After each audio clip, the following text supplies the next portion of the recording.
Hello, welcome back to CYPTV. Today is December 22nd, and I just wanted to wish you and your family a happy holidays.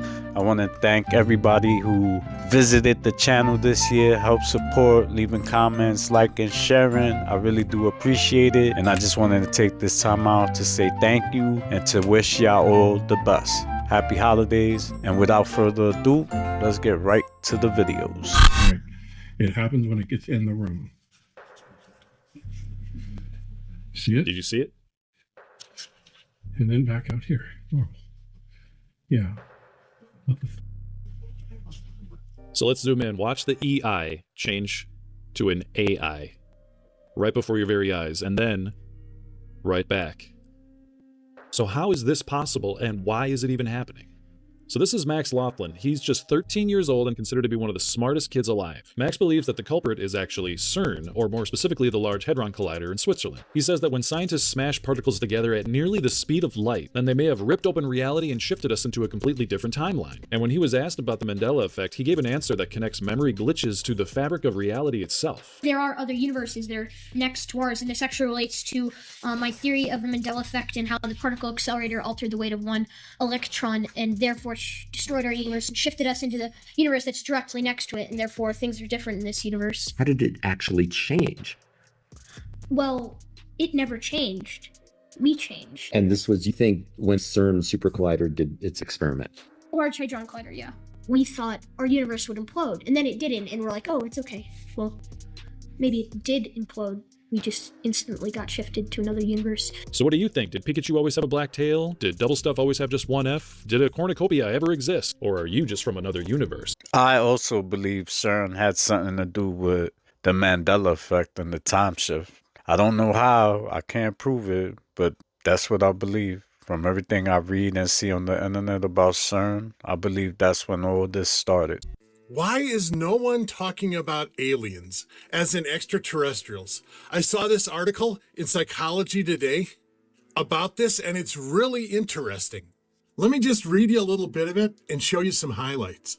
It starts with, over the past few years, there have been televised congressional hearings, news segments across major networks, and the recently released mind-blowing documentary, The Age of Disclosure, that brings a lot of this information together, the UFO extraterrestrial type of information. And this includes sworn testimony from dozens of current and former government officials, from the military to the intelligence community, talking about classified information. So why isn't this, UFOs, extraterrestrials, alien disclosure, the biggest thing going on in the world right now? Maybe it's because of things like this. New information threatens people's identity and the meaning of their life. It's a lot to sink into your head. It's cognitive overload. It's easier to just blow it off or ignore it completely, when there is currently so much evidence that extraterrestrials, UFOs, aliens are real and that they have been to Earth or they could be here right now. And with the Three-Eye Atlas, comet, asteroid, spaceship, whatever you want to call it, happening at the very same time, is this just way too much for the average or the normal person to process? I don't know, maybe it is, but that makes a lot of sense why this isn't constantly in the news or in our faces every single day. Because finding out that we're not the only intelligent life in the universe should be the biggest news in the history of the planet. Okay, Pooshkis, I just wanted to share this with you.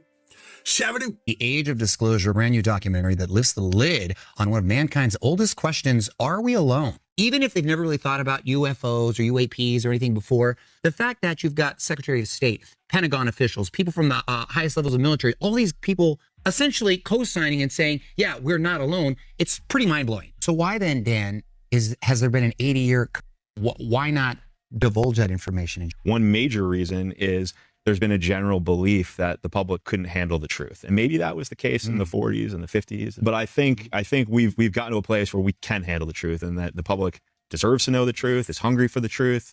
And I don't think people are going to start losing their minds and jumping out of windows when they find out that we're not alone in the universe. Well, according to the doc, there's a government program that works to reverse engineer alien craft for our military to use. It's time to just let the cat out of the bag. I'm pretty sure most people think we're not alone. Am I right? Before planes and before satellites, people back in the day were drawing stuff in the sky which look eerily like UFOs, mate, right? Check this out, bruv. Painted in the early 1400s, this fresco depicts a legendary snowfall in Rome, a miracle said to come directly from heaven. But look above the figures. Those aren't soft, fluffy clouds, they're smooth, flattened, and suspended. Some say they resemble modern lenticular clouds, others see something stranger, hovering craft waiting for the event to unfold. Was it divine or observed?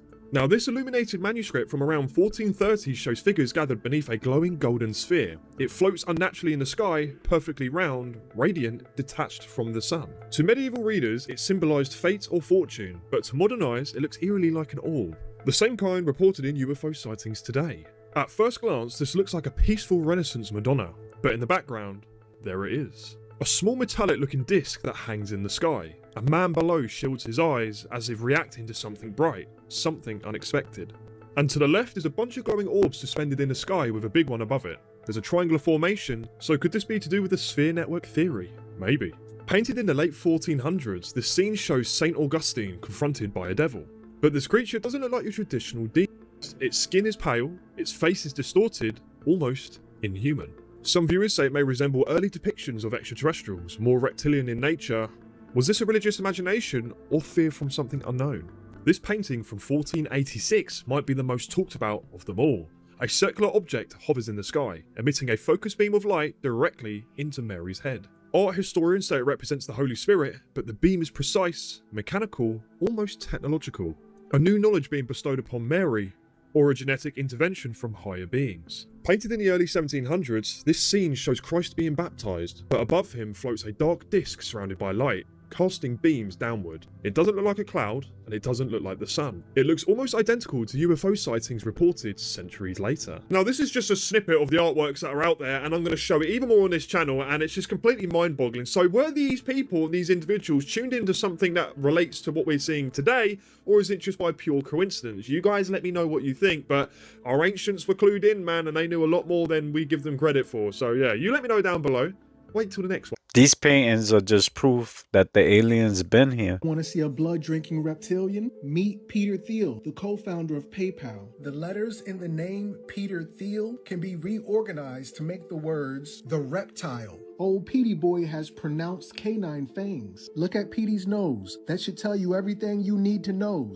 But anyway, Pete said he wanted to inject himself with young people's blood. Jeff Bercovici of Inc. magazine published an interview in which the venture capitalist explains that he's interested in parabiosis, the practice of getting transfusions of blood from a younger person as a means of improving health and potentially reversing age. Pete said, I'm looking into the parabiosis stuff, which I think is really interesting. The company Peter Thiel is talking about, it's called ambrosia. In Greek mythology, ambrosia was the food or drink of the gods that granted them immortality and eternal youth. 1/3 of your baby's blood is still in that placenta upon birth. According to the National Institute of Health, subnormal blood volume is the rule because of immediate cord clamping. What if they purposely clamp the cord so they can keep the blood? The blood literally comes once in a lifetime. Literally. This blood contains CPH4, which is the atomic bomb of growth. This is the ambrosia. In the movie Lucy, Scarlett Johansson is a drug mule who is surgically implanted with a package containing CPH4, but it leaks into her system, giving her superhuman abilities. I'm your brother Crumb, and you're now watching Crumb. If you're enjoying this video, I put several videos out a week. It'll be amazing if you hit the subscribe button and join me in the next video. All human life originated in Lyra. And when Lyra fell during a war, long before one of the stars there exploded, they migrated out from Lyra during a war in order to preserve the race, and they went to different parts of our galaxy. So all human life originated from Lyra originally. Because of their environment, they will, from generation to generation, pick up physical changes depending upon the surface and the organics of their planets and so on and so forth. The different colored race skins have to do with genetics involving the stars in which that they're exposed to. So that's basically where they came from. So their primary home star then is Lyra?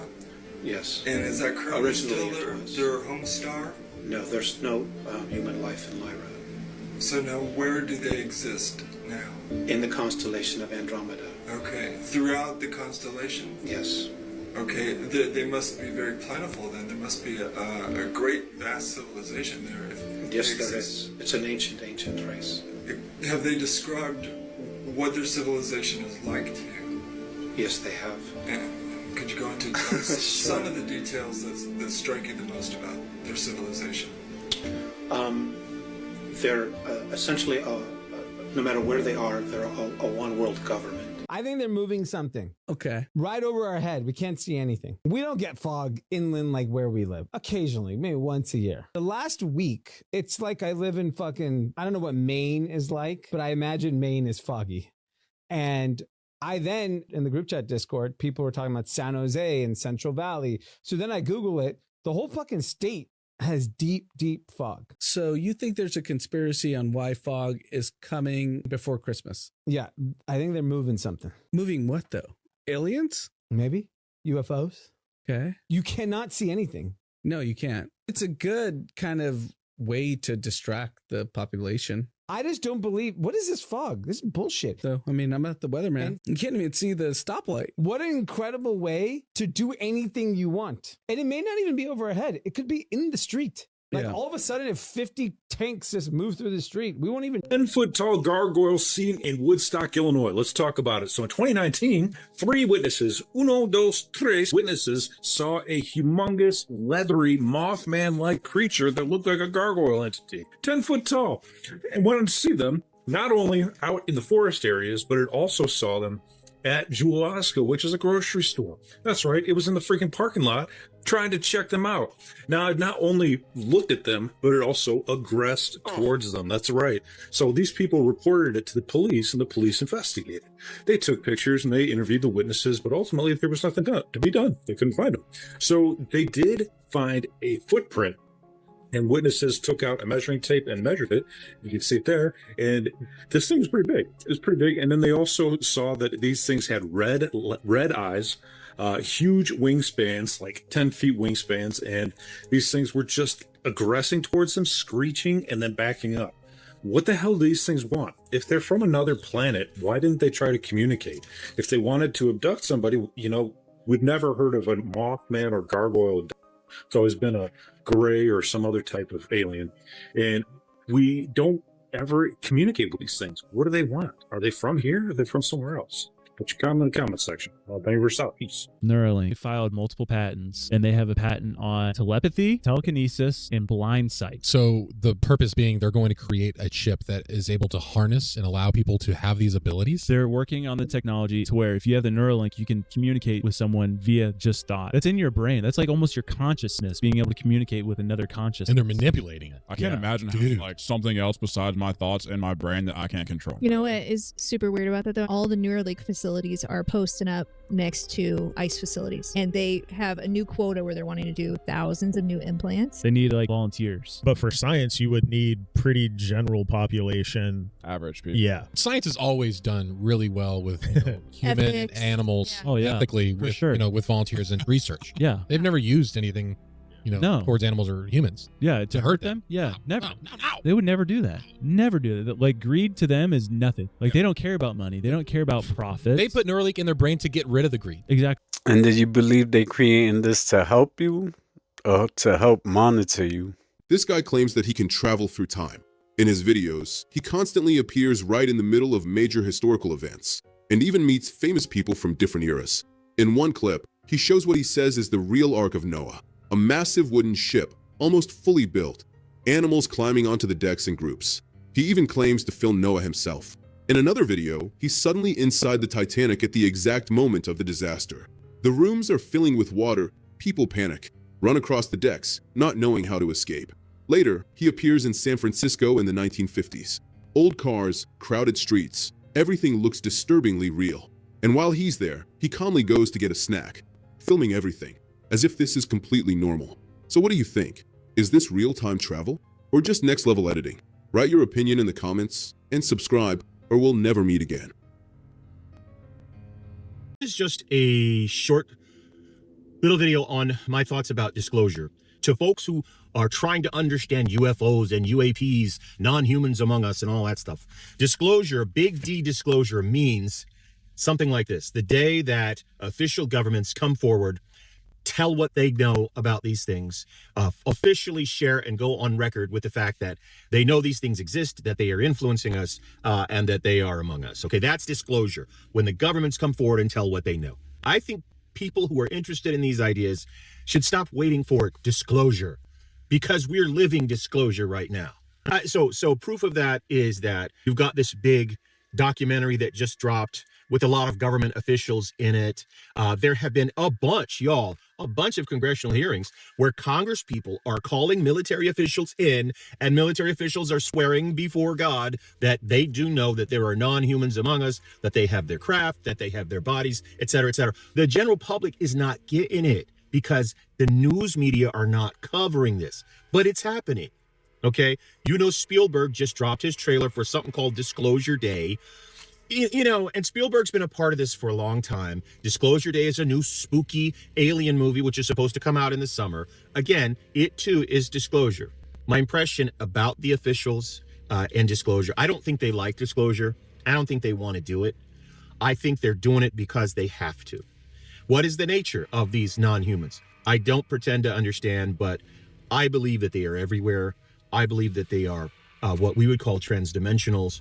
I believe the Bible is a perfect paradigm of exactly how we should think of these things. But this is not new.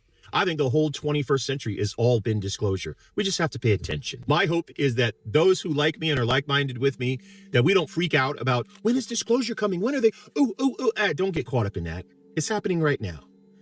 The reality has been a reality for a very long time. Will it reveal itself? Will there be these beings who will come forward and make big announcements or make big changes? Maybe. But disclosure is happening as we speak. See you on the next one. Let me know what you think in the comments. Yes, disclosure is happening right now in real time. The only reason the government is letting us know is because they have no choice. There's too many sightings, too many things going on at the same time. They can't keep on top of it because it's too much. Shooting stars are not what we think they are, and apparently NASA lied about that too. If you didn't know that space was fake, welcome to the room. Sorry to break it to you, but we got to talk about some stuff. The main reason why I think space is fake and Earth is not a ball flying through space is because there's no hard container to keep air pressure on Earth to keep us alive and breathing in a temperature-controlled environment. That's how I know that space is fake. We're next to a vacuum in endless space and we're all alive. Come on, now let's go to the stars. So the Matrix said that shooting stars are streaks of light caused by tiny space debris burning up as they enter Earth's atmosphere at high speeds. Okay, but NASA lied about space. When you zoom into the stars, which I've made a video about that, and I'm going to come out with another video because I bought the camera and I did it for myself. When you zoom in, the stars are not what NASA shows. They lied about space. They lied about all that stuff. The moon landing, they lied about all that. And so shooting stars still happen, right? We still see them in the sky. Let me show you. So something is definitely flying in the sky. It happens. But what is that? We know that there's no meteors, there's no comets, there's no planets, there's no galaxies. All that is fake space propaganda. It's not real because there's a firmament above and there's waters above that, and the Earth is stationary, immovable, fixed in place. But stuff still happens in the sky, shooting stars. So what is that?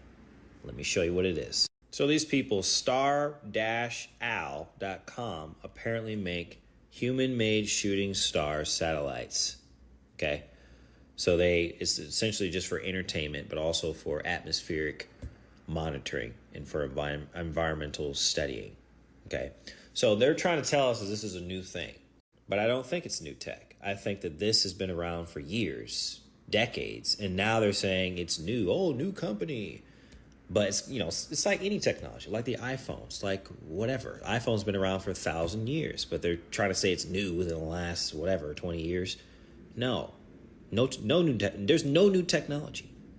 This is the CEO talking about all the great things they're going to do, the entertainment, the atmospheric data, and making the world a better place type stuff. Okay? So, shooting stars. With that being said, there are ancient accounts of people seeing shooting stars. So they didn't have satellites, allegedly, back in the day. And we know that space is fake, so there are no meteors, even for them, back in the day. So if they're seeing stuff in the sky, like a shooting star, what could it possibly be? Could it be that they had satellites back then? Satelloons? Or possibly maybe they're seeing something. Are the largest underground cities in the world. Some of them go down like I've heard half of a mile to Kuyu. Yeah, it has a sister city called Kaimakli. Okay. The wild thing is that they built these cities to be so survivable without ever having to go to the surface that Kaimakli is 5.5 miles away from Kuyu, okay? 5.5 miles, that's a long way. And yet, at the bottom of Kuyu, all the way down the lowermost level, they found a tunnel, like a corridor that goes 5.5 miles all the way to Kaimakli. Like the people there that were trying to survive couldn't go to the surface. And they were like going to go visit another city with maybe relatives. And so they would have to travel underground. Wow. I'm not sure a lot of people don't know about that. And to this day, we have no idea who built those cities. There's things thrown around based on occupations of people at different times, but we still have no idea who built them. And the amount of levels of Kuyu is astounding. The amount of rock they would have had to remove. We've never even found any of the stuff they removed. Mountains, if it looks like a human but doesn't move like one, leave. And this is the scariest of all the Appalachian monsters or creatures, in my opinion, because it wants you to think that it is human. That's the things that will call your name in the wilderness, or the thing when you whistle that will whistle back. The thing that you might see peeking through your curtains at night if you don't close. When you watch this clip in a moment, it's a short clip. It doesn't last long, and I'm actually going to put it on loop a few different times. I want you to pay close attention, because when you see it, you're going to think maybe it's human, or at least humanoid, until it moves. And pay extra close attention to its legs. You'll see why in just a moment. Then I want you to let me know in the comments, what do you think it is? Some people believe it's a shapeshifter, some form of skinwalker, shadow person. At its core, I know it's nothing no good, something evil, but I want you to tell me what you think it is. Check this out.